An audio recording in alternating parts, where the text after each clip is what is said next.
Today we are looking at transfers in membership. Now you don't need any materials to be in this webinar, but I am using materials from our training workbooks for myself, and the materials I'm using are from Membership 101, and it's pages 34 through 40 if you have the most current book and you do want to follow along, or if you're interested in purchasing materials. I am using Membership 101, the information on page 34 on transfers. So let's go ahead. It's the very end of the book. I'm going to close this and let's go into membership and look at transfers. Within membership, you can transfer individual people or entire families. You can move people out of a household or into an existing household in the program. Maybe a student grows up or a young child grows up and is in college or has an apartment and you need to move them out. Or maybe you have two people in the church who marry and you need to merge them together. We can do that in Church Windows and membership. So first we'll go to people. Now, in the older versions of Church Windows, people was two separate databases of members or visitors. And some people will say, well, how do I transfer a whole household? Because it's one people database, there is no transferring of households. I want to get that out of the way right away because that's not a topic we'll cover, because you don't need to transfer whole households anymore. If a household's category changes, you just change it right here at the top left. You would change to members or visitors. So that's why you don't have a transfer function for an entire household. There's nowhere to transfer them. You just change their category. Let's look, though, at transferring individuals. So maybe an adult child in a family is moving to their own dwelling, as our example if you're using the book. So first we want to find the person that's moving. And we're going to move Stuart Bernard. So we'll look up Stewie. There's Stuart. So first we find the person we're moving. And then up along the top, we're going to click on Transfer Individuals, right up at the top of the individual record. That brings up the Transfer Individual window. The first thing you want to do is look at the list and make sure the correct people, or here, the correct individual, is getting moved. We could move multiple people at once if we wanted to. Before we can fill anything out over on the right side, we need to first choose the category that Mr. Bernard will be in when we move him to his new household or new record. He's still going to be a member, so we'll choose members. Now notice the right side of the screen is no longer grayed out. It's opened up, it's active, and I can go ahead. I need to at least put in a mailing label. So we'll put Mr. Stewart. Whoops, I thought I hit the caps lock. Mr. Stuart Bernard. If I have his address, I could go ahead and click the plus sign here and fill in what I need for his address. I'm going to go ahead and move past that. We'll just put his mailing label, but I could fill out as much as I need right here. And then click OK. And now it brings up a little message telling me check this after the transfer for both the family I'm moving him out of and where I'm moving him to. I want to check the mailing label, make sure it's addressed the right person. If this was a couple who was divorcing and I was moving maybe the husband out, then I definitely would want to check the label for the wife who's staying in the house. She might just want her name. So even, even in cases, in this case, I don't need to really check the mailing label because I've already put his correct mailing label and he's moving out of his own family. But there may be cases where you need to change the mailing label for either record or both. The directory report order I definitely want to check because he's a 3, a child. The individual sorting order, meaning the order of the family members over here. If I'd moved out, the main person in the household, I might want to move somebody up to the top. And then any family photos. I might want to get a current photo for Stuart. And maybe they have a current photo without him in it, or maybe they want to keep him in the family photo even though he moved out. So we'll say OK. And now we see that Stuart is gone from this family. There's nothing I really need to change here because we have the husband and wife still together, so their directory report order is the same. We don't really need to change anything here, but we can go up now and find Stuart. I'm going to turn the page. And here we see on Stuart's record, we see his mailing label and address. We can add more if we need. We definitely want to change his family relation. He's in his own house, so we wouldn't consider him a child. We could ask what he'd prefer here, or look at your list and see what of your family relations that you created, what's most appropriate. I'm going to put him as an adult.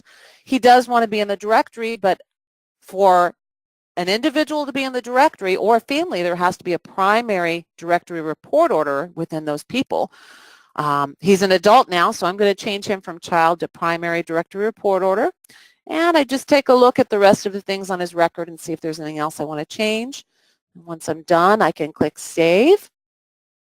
Let's go ahead now and look at page 35. That's how we transfer an individual out of one household into their own household. Let's look at how we merge two people together. If you're following the book, I'm on 35. We're going to look at how two people from the church, they were getting married, and we want to merge them into one record. So for this case, we have Nina Abendschein. She's married Trevor Dowd, and she's moving in with him. So we want to find the person we're moving. So I'll look up Nina. And here we find Nina's record. I'm just going to click on Transfer Individual. And here I'm choosing Existing Family. Now notice, because I chose a single person, I don't have an option to move her to a new family or choose a new category. She's one person in the family. If I needed to change her or transfer her to a different category, I just do it right on her record. So that's why this, because it's a single person, is defaulting to Existing Family. If it was a family with multiple people in it, then I'd have to put the dot here in Existing Family. And now I can search for Dowd. We found Mr. Trevor Dowd. So I'll select Mr. Dowd. I'm not going to change anything here. I'm just going to go ahead and click OK to move Nina. Gives me the same message. Now, if you wanted to, I could click Copy Message to Clipboard and then take that over to Word and paste it in if you wanted, to print that out. We'll go ahead and click OK.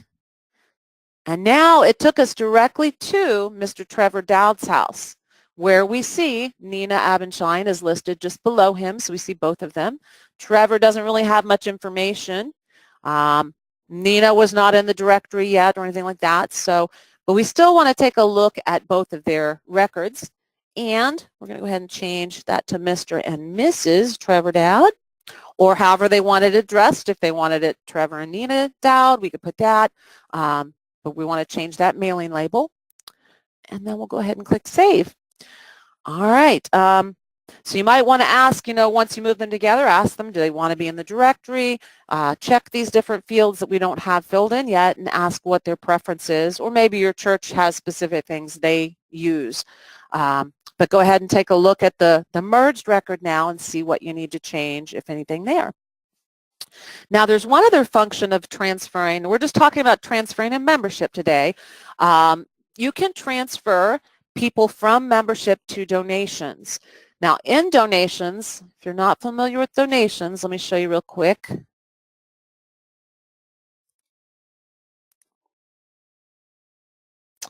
In donations, if we go to Manage Givers, this last column here, Donations Giver, that indicates, if that's checked, that means the record solely exists in the donation module. Now, if you have duplicates over in membership, then you'd have duplicates, but right here, Carolyn Jane Ames, she has a check in Donation Giver. That means that record is just in donations. Notice if I click on Nina just above, tells me over on the right side, edit, delete this record in the membership module, meaning there's a record of her there. But here, if we click on Carolyn Jane, we see that checked. And if we look, here is what we can record for Carolyn. It's just a record in donations. What you see on this Manage Giver screen is what you can track for people that are just in donations. So if I transfer her to, or transfer somebody from membership to donations, I'm going to lose a lot of the data I have on their record, but you will still have these items, their phone and email, their address. So let's go back to membership.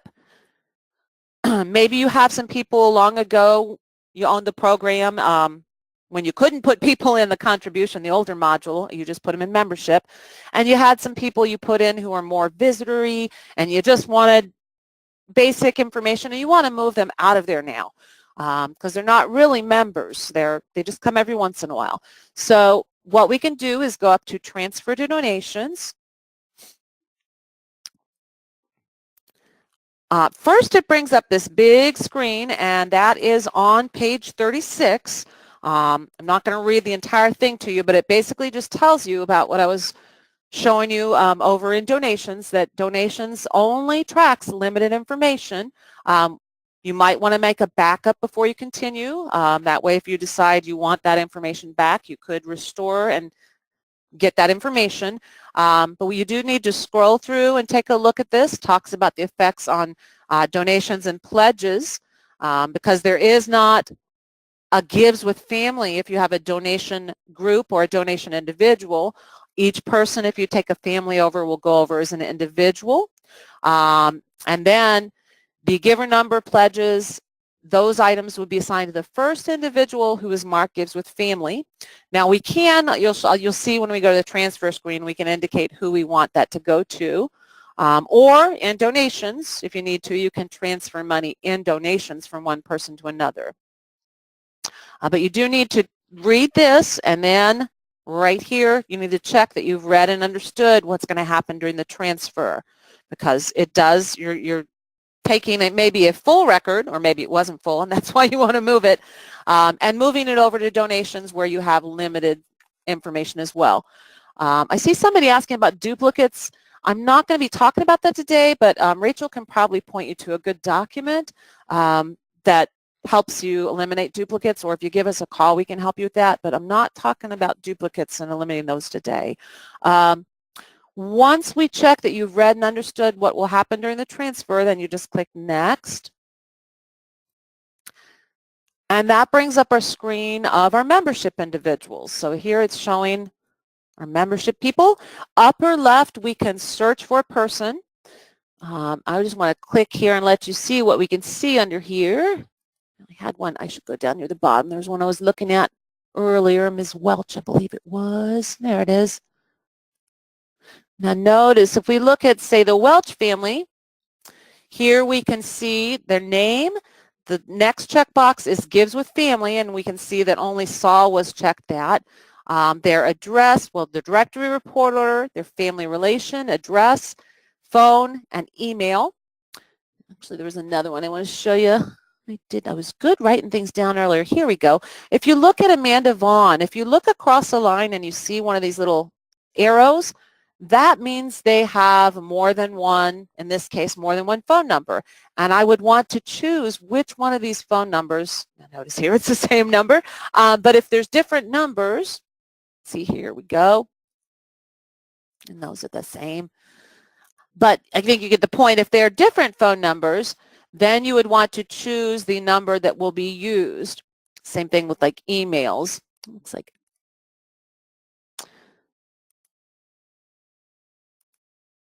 So here we go. Here's a case where we have 3 different numbers. So we'd want to choose family and primary. They're both the same, or work phone. We'll go ahead and click on work. So we're going to go across first. Let me close all these. Let's just work with one. Let's go back to the bottom. We'll look at the Welch family here. So maybe I just want to send one family member, or maybe this family member, it's a child, they don't attend.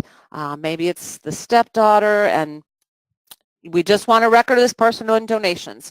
So we're going to go ahead and check right here, the little checkbox. If we wanted the entire family, we could check the main checkbox. But if you open the plus up, then you can see which family members, and only check some if you only wanted to move some over. And then once you choose, if you have to choose different addresses, phones, or email, you choose which ones you need. Actually, I want to find, I'm mad at myself for not writing down. I had a family that gave together. Oh, you know what it was? I think it was Jen Arnold. There we go. No, I'm trying to find a family. Here we go. The Bell family. Notice with the Bells, gives with family is checked. So here in the last column, if we hover, this is giver number, and pledges will be assigned to this person upon transfer to donations. So since they're marked gives with family, they're not going to go over as a family. They're going to go over as Bill and as Donna.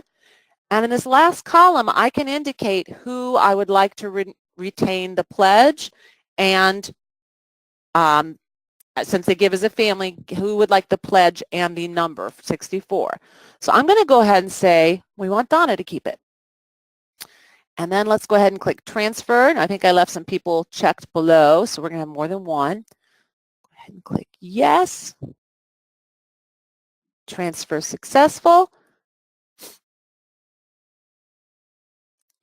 Let's go ahead and look at donations. So if we go to Manage Givers and we look for Bell, oh, I'm seeing the number on both of them. Wait a minute, maybe I need to, you know what? I probably, because I had donations open, I should have written down what I did when I was practicing. Let me try reopening it. I think I might need to refresh, because we should see the Bell family.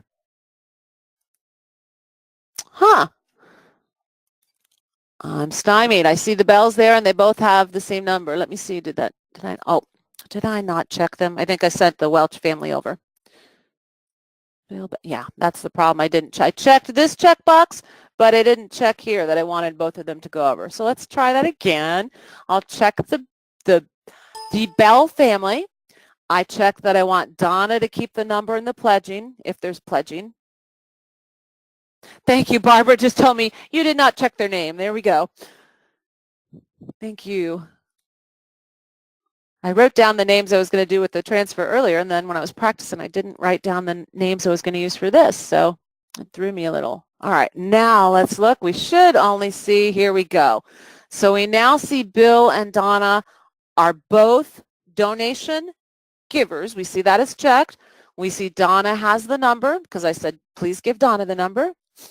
And if they have pledging, we didn't look to see if they had pledging. Don't know if they did. We'll go take a look. We'll look at the old one. Oh, there we go. I see second line, Donna Bell. So usually when we're doing our test data, we put pledges on the husband. So it was probably on him. It was a shared pledge, though, because they both had the number and they gave as a family. But now we see the pledge, the number, and everything moved over to Donna. And the only information we have for them now, because we moved them over, is their giver number if they had one. Well, Donna has the giver number, their phone and email if they had one, and their address. So we didn't have that. All right. I turned away from looking at my book. I think I covered just about everything in the pages of the book. And that's really all I wanted to show you on transfers in membership. Let's see if there was a question here. Someone said, if a person is put in membership, will they show up in donations, or does this need to be put in both places? Good question. If someone is put in membership, they automatically show in donations. Unless they're marked inactive, in which case you can check inactive on a lot of the screens to show them. Notice lower left of this Manage Givers, show inactive is not checked. If I were to check that, though, I would see inactive people. They would show in red in our list. They don't show in red in the big list, but in the drop-down list, they would show in red writing, red type. Membership people, we will see here. Notice we see Nina. Remember, I merged her with Trevor. She shows here, and we see a V after her name because I moved her into Trevor's house, and he's a visitor. So yes, all the categories of people show here. Also, your groups and classes will show here as well under families and groups. So if any of your groups and classes that you set up give, you can enter their giving because they appear as a family or group, and they're pulled over from membership.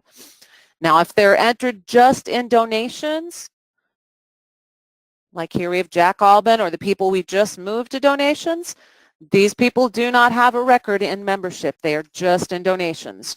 If you have a duplicate record of them, then that would be different, but it wouldn't be the same record as the donation giver one. If they are a member category, there's not anything after their name. And if you've created other categories, then you may see different letters after names. All right. So are there any other questions?